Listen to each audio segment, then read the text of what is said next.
Hello everyone, welcome to our show today called NG 英文. My name is John Drummond or杨浩恩. Hello 大家好，欢迎回到我们西平方的节目 NG 英文，我是 Angela。We have a great show for you today with our good friend James Feng, who's known around the Taiwanese community as 冯中。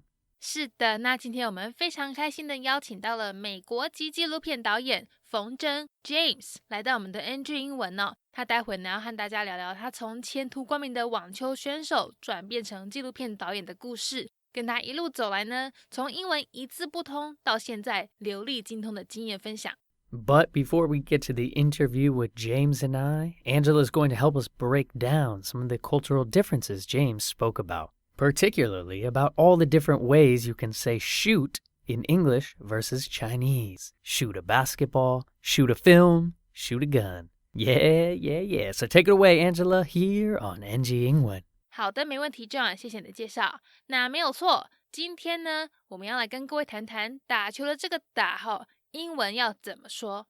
那现在就请大家赶快把 NG cheat sheet 你 NG 英文专属的笔记小抄准备好，我们要开始咯。那待会在访谈中呢 James 会谈到说英文的这个 shoot 跟中文的打一样哦，在不同情况下会有不同的意思。像是拍片的拍呢，可以用 shoot 来表达，但如果你打篮球要投篮的那个投，也同样可以用 shoot。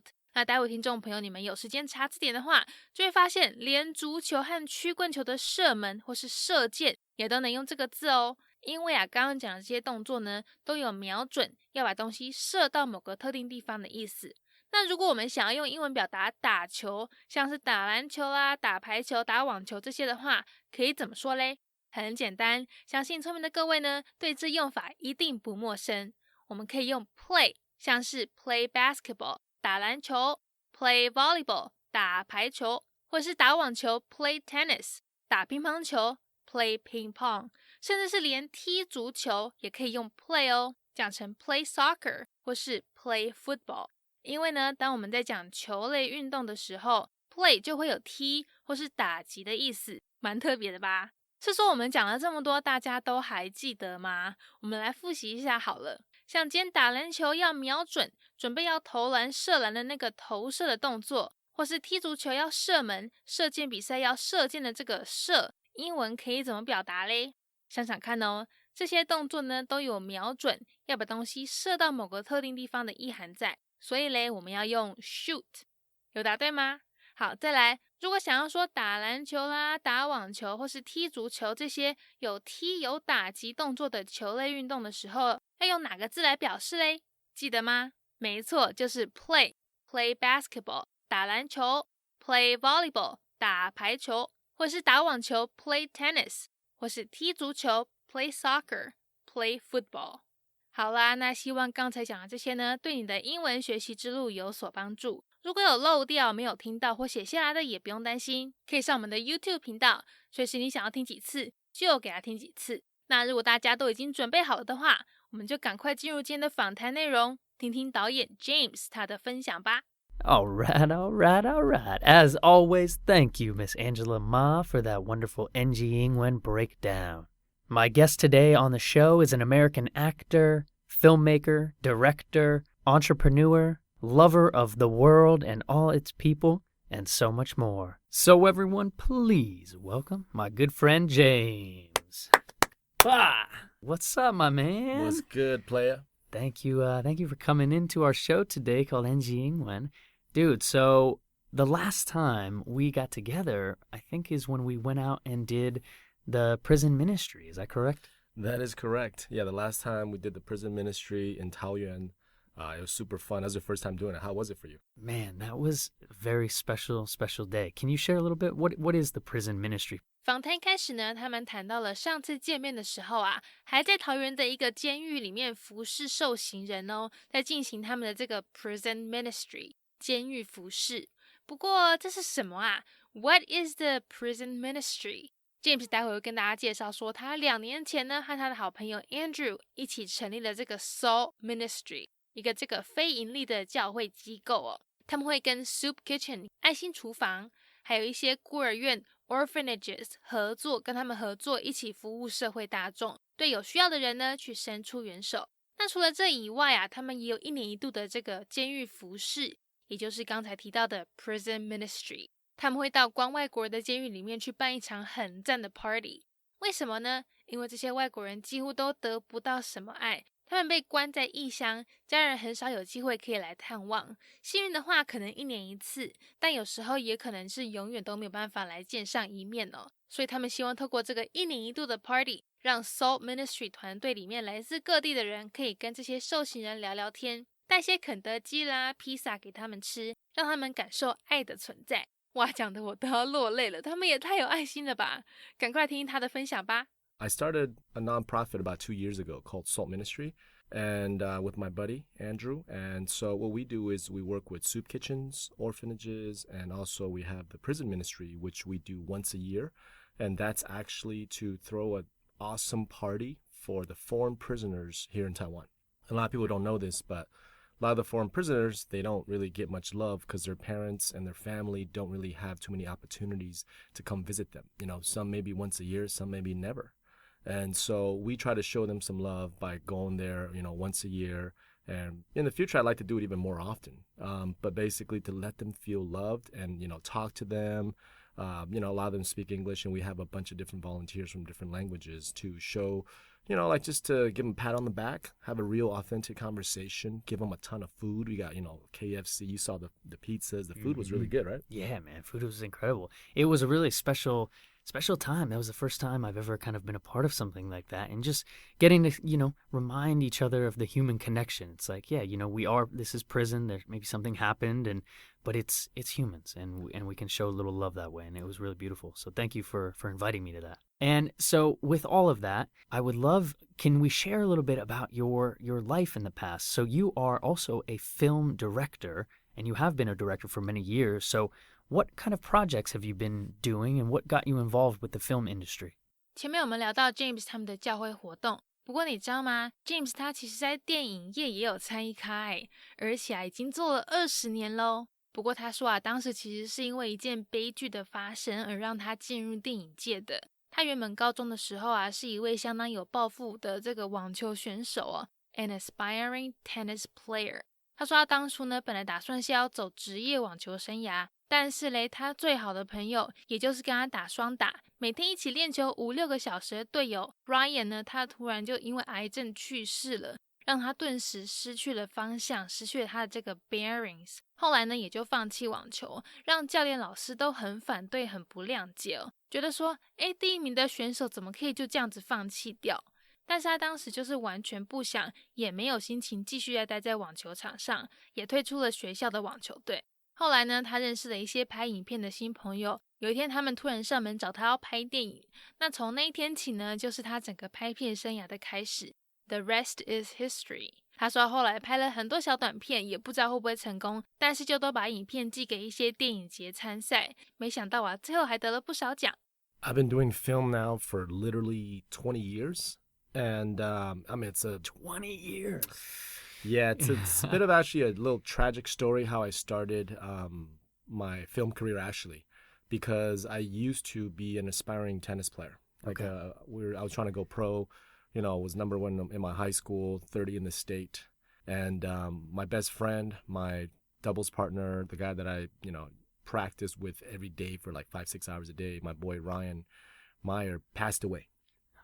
From cancer all of a sudden, and I was so traumatized. I just kind of lost my bearings a bit, and I pretty much quit tennis, and you know, had a fallout with my coach. He was frustrated. He's like, yo man, you're supposed to go pro, and I just kind of gave that up because I just couldn't keep going. Wow. And when that happened, I made some new friends in school. I even quit the high school tennis team, got a lot of flack for that from all the teachers. Like, people got pissed off because they're like, dude, you're our number 1 player, our team captain.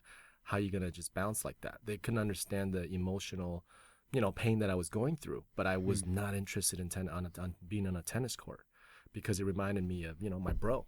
And so when that happened, I made these new friends. And literally, these guys were in film production. And one day they showed up at my house and they said, hey, want to do a movie? And the rest is history. And after that, I did a bunch of short films. I had no idea that I, you know, would have any success, but submitted to some film festivals, started winning some awards. That's beautiful, man. So essentially then you got picked up for doing quite a feature-length documentary, was it, about the UFC back when you were in the States, is that correct? 接下来 John 会问他说，之前在美国的时候是不是有被选上要拍一部 feature-length documentary 这个长篇的纪录片呢？而且好像是跟 UFC 跟这个终极格斗冠军赛有关吗？他说当时在拍他这个纪录片 Fight Life 的时候啊 UFC 还不是很盛行，不过呢刚好有个邻居就是在打格斗的，那为了要支持这位邻居James 他都会去买票看他比赛。他说有一次他跟爸妈去结果不去还好，一去发现哇，这个比赛场地超小，就在一个健身房里面而已，而且旁边都还会有脱衣舞娘在走来走去做宣传，像在拍电影一样后来比赛结束啊，他的邻居输了，而且说连钱也没嘞。他花了3000块美金为这场比赛做准备，结果人家只付了他1000块，还被打得鼻青脸肿。但是这位邻居他竟然还是乐此不疲，还是继续要打。这时候就让 James 发现，原来有人跟他一样，在邻居的格斗人生和他自己的拍片人生之间有一个这个 parallel， 就是说他们两个人生呢蛮相似的，都对某件事情很有热忱。虽然说所有在这个专业领域的哩哩扣扣啊都要自己掏腰包自己消化，但还是一样要继续做，热情还是一样在。他说啊，这大概也是为什么后来这些格斗选手愿意接纳他进入他们的圈子，愿意让他把这些格斗选手的故事拍成纪录片，因为他们知道 James 懂他们的苦，懂他们的执着，知道呢他会好好的用影片把格斗选手的故事说给大家听。When I first started working on Fight Life, the UFC wasn't actually that big. It was on TV, but the sport of mixed martial arts was such a small thing back then.And not many people were really into it. And, I had a neighbor that was a MMA fighter. And I can tell you, man, it was crazy. We went to support him because he asked us, he was selling tickets. And I even went with my parents. And that's the crazy part. We went to a freaking small gym in San Francisco. And, it was freaking straight, out of a movie, man. They had strippers walking around promoting their strip club. So when I saw...what was going on with the sport, my boy, our neighbor, he lost. And I went to talk to him, the next day. He had a black eye. And I was like, hey, Brian, man, how was it? And he was like, bro, I lost money preparing for this fight. I spent 3 months in fight camp. I had to pay my trainers. I had to pay for the food, nutrition. And I was only paid $1,000. And I probably spent $3,000. And that's when I was like, wait a minute. You're serious that you committed that much, invested that much, not just money, but your time, and you actually lost money in the sport and you're still doing it? So it really got me curious because there was a certain parallel to my film life and, in my film career where I was also investing, taking classes. I didn't have enough money for film school. So I just literally, went to take some classes on the side, bought every book, that's at Barnes and Nobles and literally studied on my own. So when I saw that there was this parallel between the film life and the fight life, it really drew me in. And I really connected with the fighters because of that. And I think one reason I was successful in connecting with the professional MMA fighters was because they understood. They got it. They got that I was also living the same lifestyle. And that's why they let me in, knowing that I was going to tell their story the right way. Yeah, I think that's beautiful. And I love how you said it. It was a parallel because here is a fighter, and then here is you, who is an athlete, but also an actor and a filmmaker, and you know the struggles, and you're trying to do it all on your own and chase that dream. So I really hope I get a chance to actually watch that because this sounds like quite a story and a journey all in itself. That makes me think also a little bit about your life. So do you mind then if we backtrack a little bit more about some of your language journey? So you were born, I believe, was it Shanghai or somewhere in China, and then moved to the States, and now in Taiwan. So can you share a little bit about that? 在这段访谈中，我们会谈到 James 他其实是在上海附近的无锡市出生的后来才搬到美国。他说刚过去的时候啊，语言是个很大的障碍 ，a huge barrier。2年级的 James 几乎没什么说话，也搞不清楚到底在发生什么事。花了好一阵子呢，才慢慢熟悉整个大环境，才开始 get into the swing of things。那我们赶快听他的分享吧。I was born in a city called Wuxi, which is really close to Shanghai, and I moved to the States at a very young age. After that, like I was telling you earlier, first moving to the States, language was a huge barrier. The first year in second grade, I didn't even really speak. I didn't know what was going on. It took a while for me to really get into the swing of things. This is connecting me to a common question I ask here on the show here on NG 英文. That is, could you share some tips and advice about your language learning process? 前面 James 想到说他还小，刚搬到美国的时候，经历过蛮大的一个这个语言障碍哦。那他是怎么克服，怎么把英文学好的有没有什么小撇步可以跟大家分享嘞？他说我们要有勇气把事情搞砸 ，the bravery to screw up。因为他觉得人尤其是男生，通常都会自尊心比较强烈一点，不想要出糗丢脸。但是人生中的成功，就是你要去犯错，要出乱子。特别是在这个语言的世界里面可以算是你必须要一定要犯错。怎么说呢？因为 James 觉得说，你如果没有把事情搞砸，没有犯错，那你怎么知道你做的事情是对还是不对？要怎么真正去学习嘞？那最后这样也讲到说的确我们在学一个外国语言的时候 ，the fear of failure is not around， 意思就是说，你害怕失败的那恐惧是不存在的。如果在的话，我们也要把它赶到一边去，才能好好的学习。On the language journey, I feel like just having the bravery to screw up. Nicely said. The bravery to screw up. Yeah. Yeah, because I feel like like us, especially as men, we have a lot of pride, and we don't want to look bad. For sure. But the success of life is you have to screw up, and I think a lot of people don't understand that. And in the language world, it's like you kind of have to, because how else are you going to know that you're doing something the wrong way? And how else are you going to learn to do it the right way if you don't, really go there? So, that would be my biggest advice. I think that's a wonderful thing. And the fear of failure is not around when you're focusing on language so much. And that makes me think even more so about any cultural differences or kind of any direct translations. Like you were telling me something off air that was very interesting about, the way we use certain words and the way we use them in English versus in Chinese. So can you share about that? 在上段访谈里呢 James 给了我们一些他觉得学语言很重要的一些建议那现在John要请他分享一些从华人社会进入到美国圈子里，在这个中文英文转换的过程中曾经发生的一些有趣的小故事。他说自己除了有在拍片以外，也常在打篮球。那英文的拍片可以用 shoot films 来表示，那投篮的话呢，可以说 shoot the ball。好，他说以前每次传简讯要找台湾的朋友打篮球的时候常常都只会用一个打来表示要打球。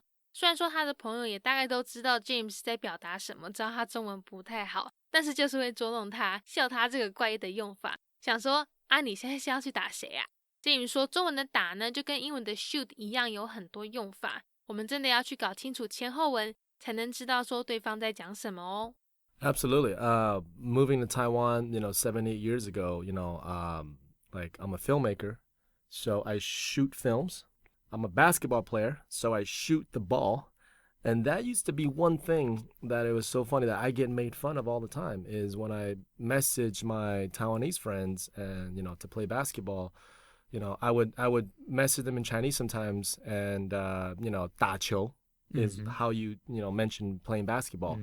And a lot of times I would be like, 我们去打，我们跟他们要打，我们要打他们。打他们。And you're going to hit them. And they're like, what are you trying to do, man? They're like, yo. And they would make fun of me so much. They understood that my Chinese sucked.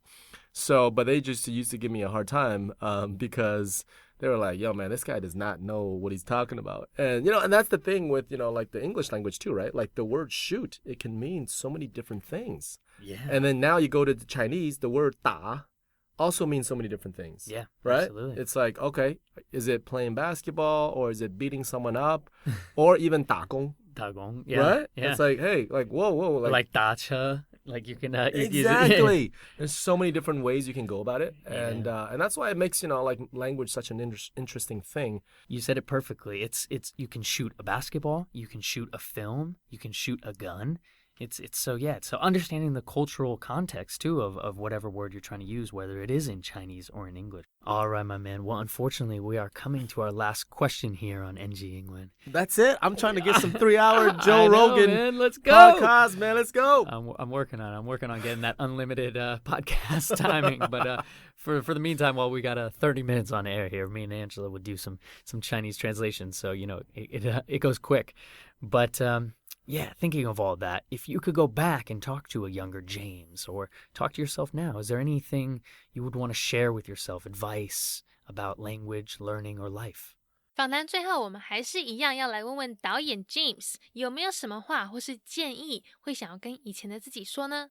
他说他觉得generosity 你的这个慷慨，你的大方是一块肌肉，那 love 你的爱心呢，也同样是一块肌肉。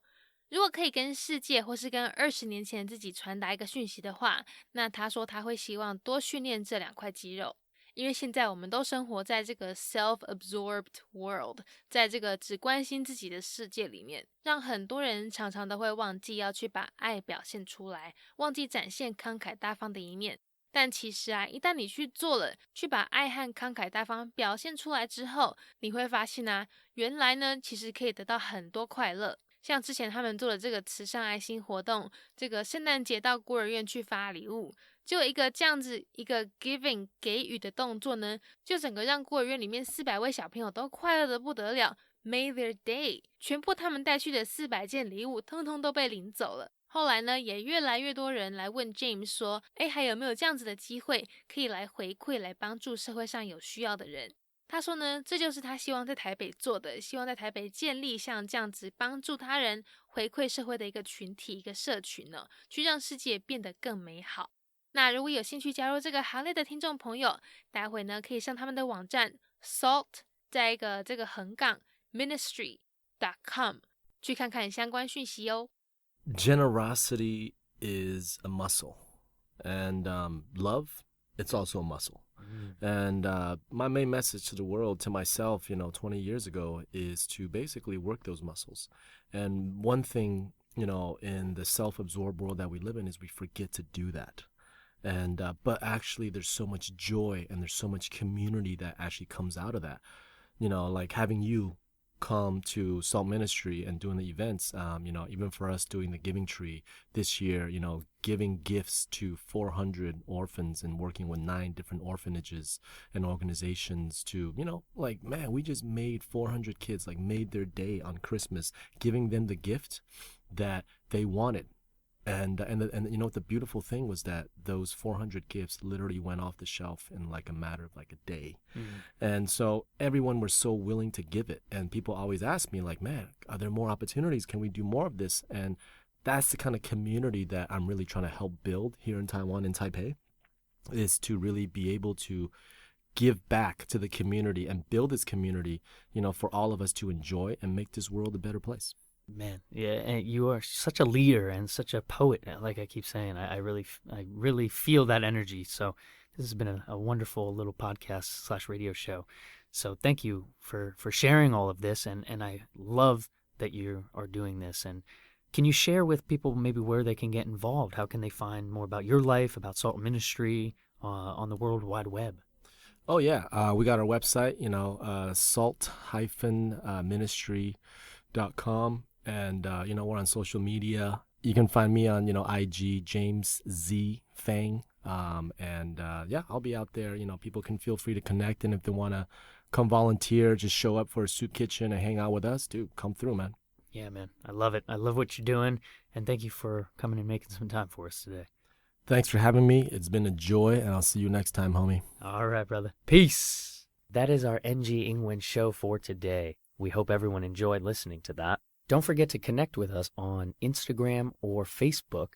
You can search NG England, or you can search NG English ICRT.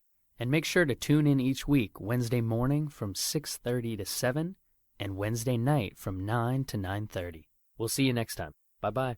好，那我们今天西平方的节目 NG 英文就到这边告一段落啦，感谢大家的收听，别忘了到 IG 搜寻我们的粉丝专页 NG English 在ICRT。那大家也要记得每周三早上6点半到7点或是晚上9点到9点半，把广播调到 ICRT 频道 FM100，准时收听我们节目哦。那也欢迎大家上网搜寻西平方的攻其不备课程，或者是呢到我们西平方的官网多读读一些有关 NG 英文的专栏文章，看看在 NG 英文里面的专栏有没有哪些是大家可以吸收学起来的一些小撇步哦。我们下次见了，拜拜。